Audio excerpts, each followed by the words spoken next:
মাদক নেশা রুখতে অল আউট অ্যাকশন। ওড়িশা থেকে খড়গপুরে গাঁজা পাচারে ছক বানচাল। 11 কেজি গাঁজা সমেত গ্রেফতার করা হয়েছে পাচারকারীকে।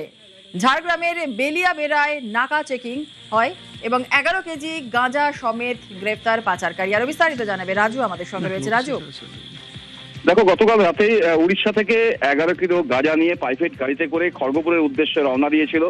উড়িষ্যা থেকে আনা এই গাঁজা নিয়ে এই ব্যবসায়ী খড়গপুরে সাপ্লাই দিতে যাচ্ছিল। সেই সময় পুলিশের যে নাকা চেকিং, অর্থাৎ যে বেরিয়াবেড়া থানার যে নাকা চেকিং রাতের অন্ধকারে চলছিল, কারণ জিরো টলারেন্স, যেখানে অর্থাৎ রাজ্য সরকার যে কথা বলছে যে কোনো রকমের কোনো মাদক বা কোনো রকমের কোনো যে 2 নম্বরই কাজ হবে না, সেই জায়গা থেকেই এই মাদক যে পাচার হচ্ছিল উড়িষ্যা থেকে, সেই মাদক পাকড়াও করলো বেরিয়াবেড়া থানার পুলিশ এবং সেই গাড়ি সহ মাদক সেখান থেকে উদ্ধার করা হয়। একজনকে গ্রেপ্তার করা হয়েছে। ইতিমধ্যে পুলিশ সূত্রে জানা গেছে প্রায় 11 কেজি গাঁজা উদ্ধার হয়েছে, একজনকে গ্রেপ্তার করা হয়েছে। এর আগেও দেখা গেছে এই উড়িষ্যা থেকেই বিভিন্ন সময় এই মাদক পাচার হতো। সেক্ষেত্রে পুলিশের কড়া নজরদারি আগে থেকেই ছিল।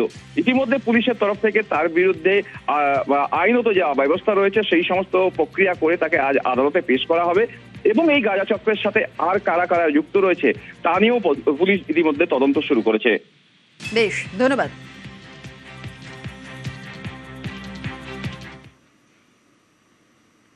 একশো দিনের রিলে অনশন প্রত্যাহার। কার্শিয়াংয়ে চা বাগানে উঠল শ্রমিক আন্দোলন।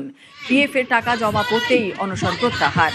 লং ভিউ চা বাগানের শ্রমিকদের উৎসব, এখনো বাকি মজুরি আর বোনাস।